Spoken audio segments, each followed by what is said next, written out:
नमस्कार, आप देख रहे हैं A1 उत्तर प्रदेश और मैं हूं आपके साथ भारती उत्कर्ष जैन। बुलेटिन की शुरुआत करेंगे इस वक्त की हेडलाइंस के साथ। योगी सरकार का नया फरमान, बिना अनुमति नहीं निकाला जा सकेगा कोई भी धार्मिक जुलूस या शोभा यात्रा। नए स्थानों पर लाउडस्पीकर लगाने की भी नहीं होगी अनुमति। शांति सौहार्द का लिया जाएगा शपथ पत्र।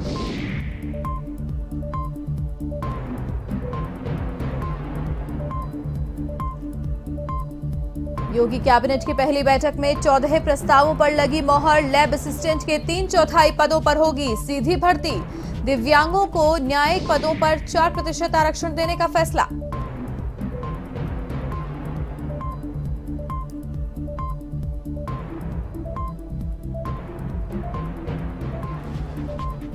बांग्लादेश से भारत आए हिंदू परिवारों को राहत। योगी सरकार ने दिया घर और जमीन। 63 परिवारों की संवरी किस्मत।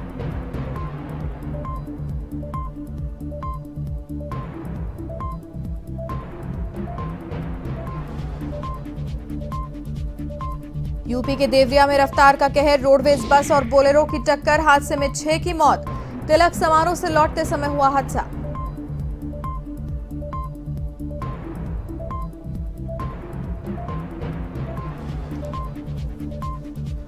और सिद्धार्थनगर के बैदेली में मासूम की निर्मम हत्या। फूफा ने उतारा मासूम को मौत के घाट। पुलिस ने आरोपी को किया गिरफ्तार।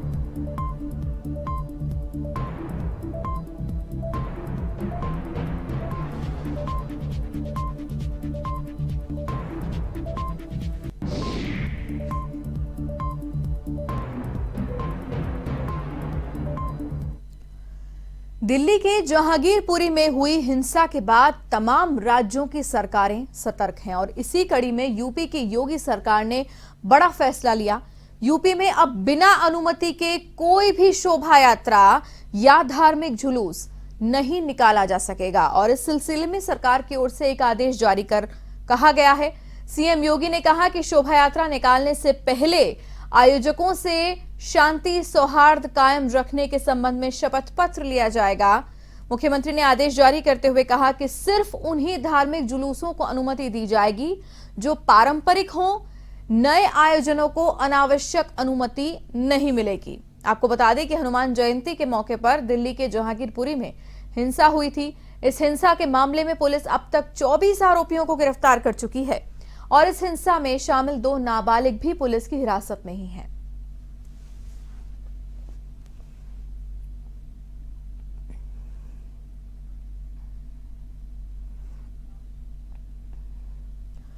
मुख्यमंत्री योगी आदित्यनाथ सरकार 2.0 की मंत्रिपरिषद की पहली बैठक एनेक्सी में हुई, जिसमें कई महत्वपूर्ण निर्णय लिए गए। बैठक में लैब टेक्नीशियन के खाली पड़े पदों को भरने से लेकर न्यायिक पदों पर 4% आरक्षण दिव्यांगों को देने सहित कई बड़े फैसले लिए गए। फैसलों की जानकारी उप मुख्यमंत्री ब्रिजेश पाठक, वित्त मंत्री सुरेश खन्ना और पर्यटन मंत्री जयवीर सिंह ने दी। कैबिनेट ने निर्णय लिया है कि लैब असिस्टेंट भर्ती के लिए 25% सीटें प्रमोशन के आधार पर भरी जाएंगी। वहीं बाकी बची 3/4 भर्तियां सीधी भर्ती के माध्यम से भरी जाएंगी। राज्य के युवाओं को जल्द इन रिक्तियों पर भर्ती के लिए आवेदन का मौका दिया जाएगा। बैठक में इसके अतिरिक्त कुल 14 प्रस्तावों पर मोहर लगी है। यूपी में पर्यटन को बढ़ावा देने के लिए भी 4 बिंदु स्वीकृत किए गए हैं, जिनके तहत भागीरथी में विकास कार्य और आगरा, मथुरा, प्रयागराज में हेलीपैड का विकास होगा। बैठक में यह भी निर्णय लिया गया कि लखनऊ में रमाबाई स्थल में हेलीपॉड स्थल भी बनाया जाएगा, जिसकी मदद से राजधानी दिल्ली में प्राइवेट लैंडिंग हो सकेगी। लोक निर्माण विभाग पुखराया बिंद की राजमार्ग का चौड़ीकरण भी किया जाएगा। निर्णय लिया गया है कि 42 किलोमीटर के राजमार्ग को 1136 करोड़ 45 लाख की लागत से पीपीपी मॉडल पर विकसित किया जाएगा।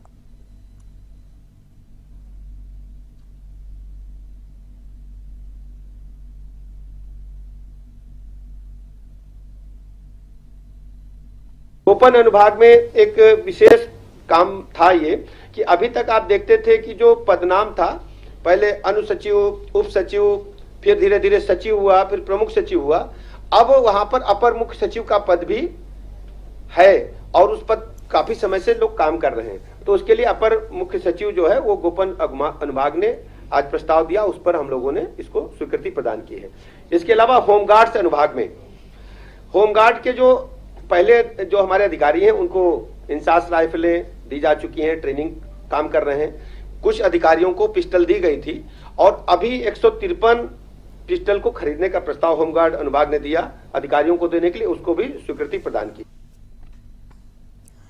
बांग्लादेश से 1970 में आए बंगाली हिंदू परिवारों का 38 वर्षों से चला आ रहा इंतजार अब खत्म हो गया है। मुख्यमंत्री योगी आदित्यनाथ ने लखनऊ लोक भवन में आयोजित कार्यक्रम में इन परिवारों को घर और खेती के लिए जमीन के पट्टे दिए। कानपुर देहात के रसूलाबाद क्षेत्र में इन्हें पट्टे दिए गए। खेती के लिए हर परिवार को 2 एकड़ और आवास के लिए 200 मीटर जमीन दी गई है। इसके साथ ही मुख्यमंत्री आवास योजना के तहत 1,20,000 रुपए मकान बनाने के लिए भी दिए गए। हर घर को एक शौचालय भी बनाकर दिया जाएगा। इस मौके पर सीएम योगी ने बताया कि 1970 में करीब 407 परिवार उस समय के पूर्वी पाकिस्तान से विस्थापित होकर उत्तर प्रदेश आए थे। तब उन्हें मेरठ के हस्तनापुर में एक सूत मिल में नौकरी दी गई थी। 1984 में वे सूत मिल बंद हो गई। अब 63 परिवारों के व्यवस्थित पुनर्वास की योजना को लागू कर दिया गया है।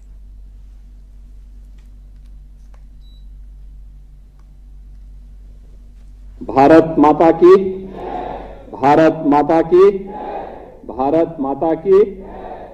आज के इस कार्यक्रम में मंच पर उपस्थित प्रदेश सरकार में मेरे वरिष्ठ सहयोगी उप मुख्यमंत्री श्री केशव प्रसाद मौर्य जी, उप मुख्यमंत्री श्री ब्रजेश पाठक जी, प्रदेश सरकार में जल शक्ति और बाढ़ नियंत्रण विभाग के मंत्री श्री स्वतंत्र देव सिंह जी, विभाग के राजस्व विभाग के राज्य मंत्री श्री अनूप प्रधान जी, जल शक्ति विभाग के राज्य मंत्री श्री दिनेश खटीक जी, राजस्व परिषद के अध्यक्ष श्री मुकुल सिंघल जी, अपर मुख्य सचिव ग्राम्य विकास और पंचायती राज एवं राजस्व श्री मनोज कुमार सिंह जी, सचिव राजस्व एवं राहत आयुक्त श्री रणवीर प्रसाद जी, आयुक्त ग्राम्य विकास श्री वीके सिंह जी और आज के इस कार्यक्रम में उपस्थित राजस्व विभाग के सभी अधिकारीगण, 63 बंगाली हिंदू परिवार से जुड़े हुए सभी उपस्थित भाइयों बहनों, मैं आप सबका हृदय से आज के इस कार्यक्रम में अभिनंदन करता हूं।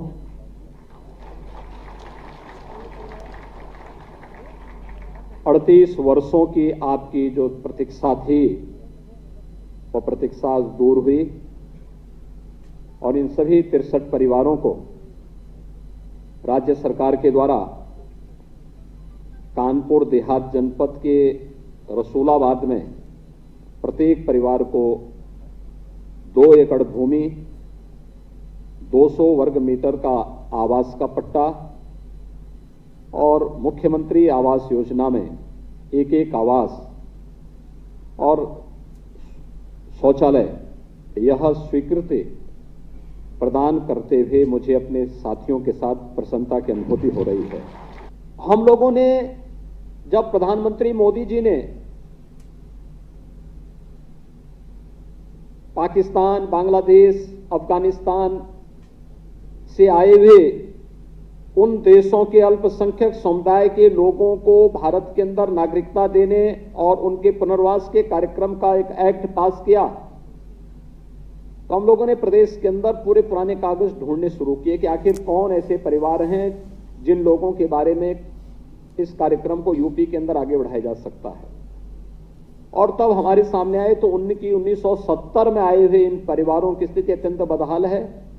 खानाबदोश की तरह लोग जीवन यापन कर रहे हैं और फिर इस प्रक्रिया को हम लोगों ने उस समय आगे बढ़ाया था।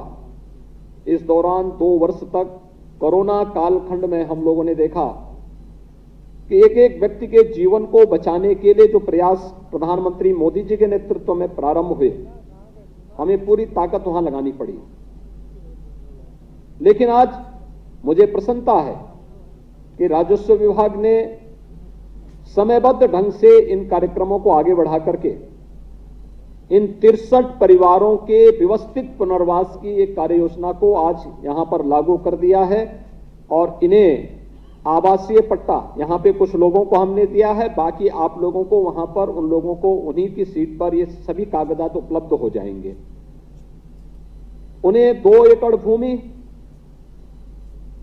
200 वर्ग मीटर आवासीय पट्टा और मुख्यमंत्री आवास योजना में एक आवास जिसमें 1,20,000 रुपए आवास के लिए मिलेगा, मनरेगा से भूमि के समतलीकरण और उसको उपजाऊ भूमि बनाने में योगदान देने के लिए सहयोग भी दिया जाएगा और साथ साथ एक शौचालय का निर्माण भी उनके घर में उपलब्ध करवाने की कार्रवाई भी इसके साथ जोड़ करके की जाएगी। ये पूरा कार्यक्रम आज आप लोगों के लिए यहां पर आयोजित किया गया है। मैं इसके लिए आप सबको हृदय से बधाई देता हूं और अपनी सरकार की ओर से आप सभी के प्रति अपनी शुभकामनाएं भी देता हूं। यूपी के शाहजहांपुर में राजस्व विभाग की टीम ने पूर्व विधायक और सपा प्रत्याशी रोशनलाल वर्मा की बिल्डिंग और प्लॉट की नाप ली।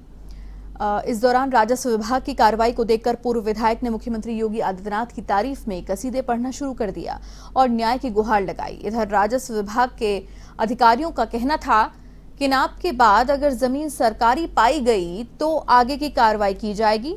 तो वहीं पूर्व विधायक रोशनलाल वर्मा का कहना है कि चुनावी रंजिश के चलते उनकी जमीन और बिल्डिंग की नाप करवाई जा रही है।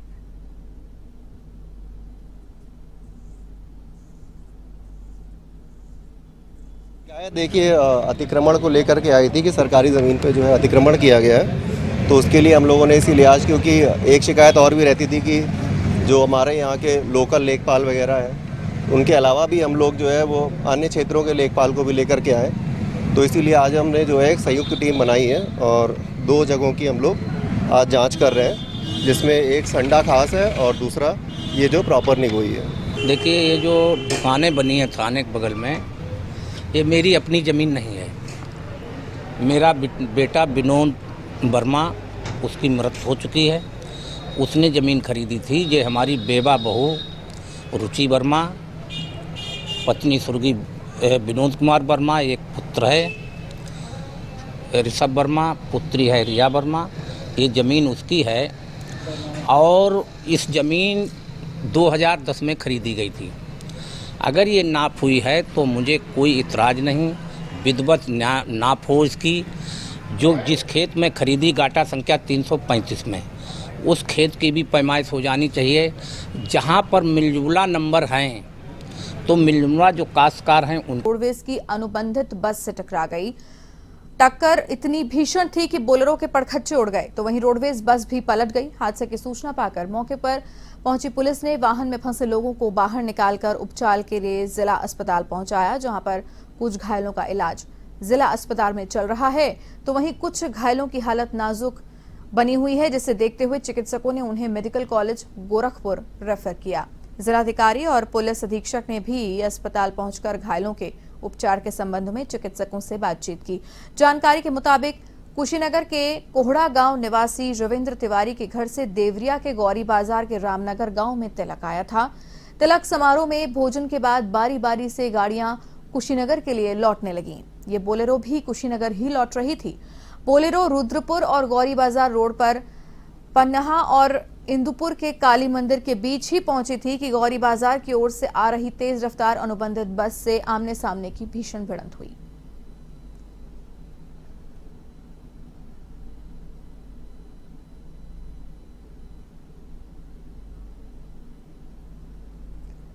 यूपी के सिद्धार्थनगर में 11 साल के मासूम बच्चे की हत्या का सनसनीखेज मामला सामने आया है। आरोपी फूफा ने अपनी ही भतीजे की गला दबाकर हत्या कर दी थी। मामला शोहरतगढ़ थाना क्षेत्र के बैदेली गांव का है। जानकारी के मुताबिक आरोपी ऑर्केस्ट्रा नाच दिखाने के बहाने सूर्य प्रकाश लेक को ले गया, जहां हत्या के बाद अभियुक्त दुर्गेश तिवारी ने नदी की रेत में बच्चे का शव दफना दिया। इस दौरान परिजनों ने बच्चे की काफी तलाश की। इधर मामले की सूचना पाकर पहुंची पुलिस ने आरोपी को गिरफ्तार कर लिया है।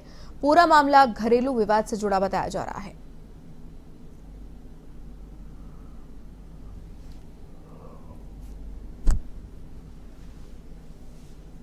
औरतगढ़ थाना क्षेत्र में बैदौली गांव है, जहां पर एक 11 साल का बच्चा है जो कि कल से गायब हो गया था।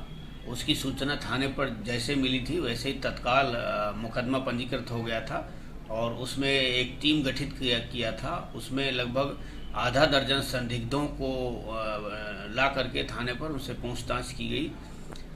एक संदिग्ध जो था उससे पूछताछ की गई तो उसने घटना को कबूल किया और उसकी निशानदेही पर जाकर के नदी में उसने बच्चे को मार के उसको नदी के किनारे छुपा दिया था बालू के नीचे। उसकी निशानदेही पर उसको बरामद किया गया, बच्चे की डेड बॉडी को, और अभियुक्त को हिरासत में ले लिया गया है। बच्चे पे चोट के निशान हैं, उसको पोस्टमार्टम के लिए भेज दिया गया है। परसों रात में गांव के बगल में एक गांव बन रही है, वहीं पर ऑर्केस्ट्रा हो रहा था। वो जाने की जिद कर रहा था, लेकिन हमारी चाची जो है वो जाने नहीं दी। लेकिन वो लोग सो गई तो रात में उठ के चला गया। और जाने के बाद अब जब सुबह सब लोग उठे तो खोजने लगे। तो जब 4 बजे सब सुबह उठी हैं जब महिलाएं, तो खोजने लगे। तो जब खोजना हुआ सब इधर उधर, तो पता चला कि ऑर्केस्ट्रा देखने गया होगा, वहीं जाने की जिद कर रहा था। उसके बाद वो मिला नहीं, तो 11-12 बजे तक लोग खोजे। फिर 12 बजे फिर थाने पे आए। तो एक जो लड़का था गांव का ही, वो कई बार उसके पहले धमकी भी दे चुका था।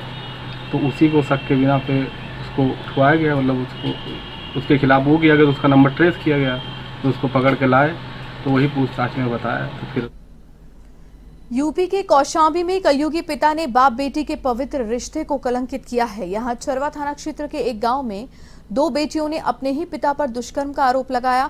इस दौरान पिता के चंगुल से निकलकर भागी दोनों बहनें अपने भाई के साथ पुलिस थाने में शिकायत दर्ज कराने पहुंची। इधर मामले की गंभीरता को देखते हुए एसपी हेमराज मीणा के निर्देश पर पुलिस ने आरोपी को गिरफ्तार कर लिया। फिलहाल पूरे मामले की जांच पड़ताल जारी है।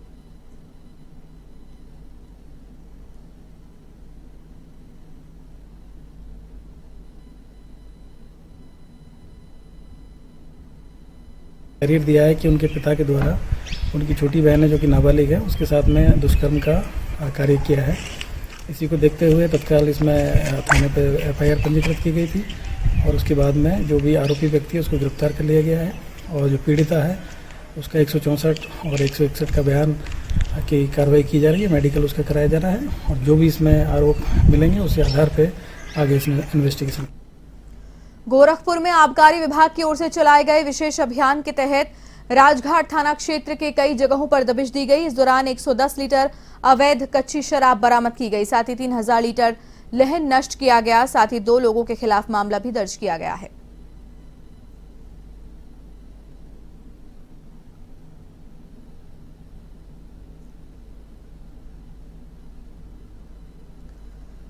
बाराबंकी में बदमाशों का आतंक लगातार जारी है। जिले के जैदपुर में एक अधेड़ की हत्या का मामला सामने आया। बदमाशों ने नहर किनारे कार में शव को छोड़कर भाग गए। अधेड़ की गला रेतकर हत्या की गई है। सूचना पाकर मंगलवार सुबह मौके पर पहुंची पुलिस ने लॉक तोड़कर शव बाहर निकाला। शव खून से लथपथ था। मामले की जांच की जा रही है। कार पर भाजपा का झंडा भी लगा हुआ है। शव की पहचान लखनऊ के बख्शी का तालाब थाना क्षेत्र के रुदही निवासी जगतपाल के रूप में हुई। प्राथमिक जांच में मामला प्रॉपर्टी से जुड़ा बताया जा रहा है, जिसके विवाद में यह हत्या की गई। फिलहाल पूरे मामले की जांच की जा रही है।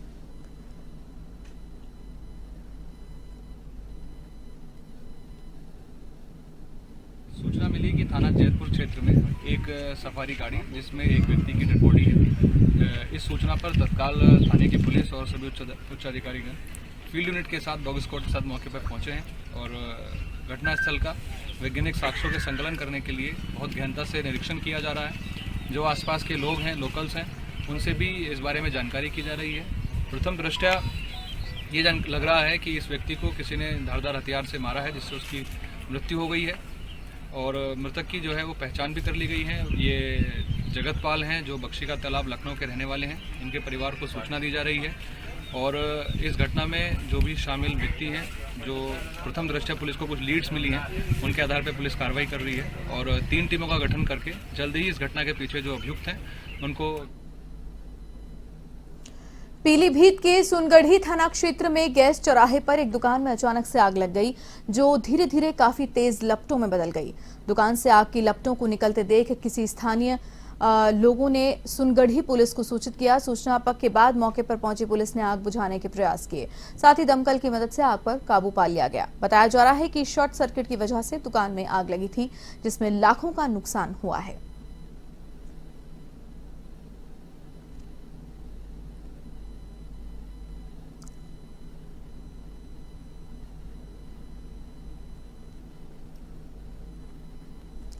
वाराणसी में स्वयंभू लॉर्ड विश्वेश्वर और ज्ञानवापी मस्जिद परिसर का कोर्ट कमिश्नर की अगुवाई में होने वाला सर्वे कोर्ट ने स्थगित कर दिया है।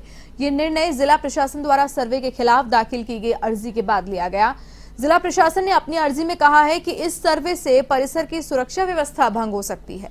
फिलहाल कोर्ट ने 20 अप्रैल को इस मामले की सुनवाई के लिए तारीख निश्चित की है, जिसके बाद इस सर्वे पर फैसला आएगा। सिविल जज सीनियर डिवीजन रवि कुमार दिवाकर की अदालत में श्रृंगार गौरी को नियमित दर्शन के लिए सौंपने और 1991 के पूर्व की स्थिति की तरह बिना रोक टोक के पूजा अर्चना के साथ आदि विश्वेश्वर परिवार के सभी विग्रहों की यथास्थिति में रखने की याचिका पर सुनवाई चल रही है।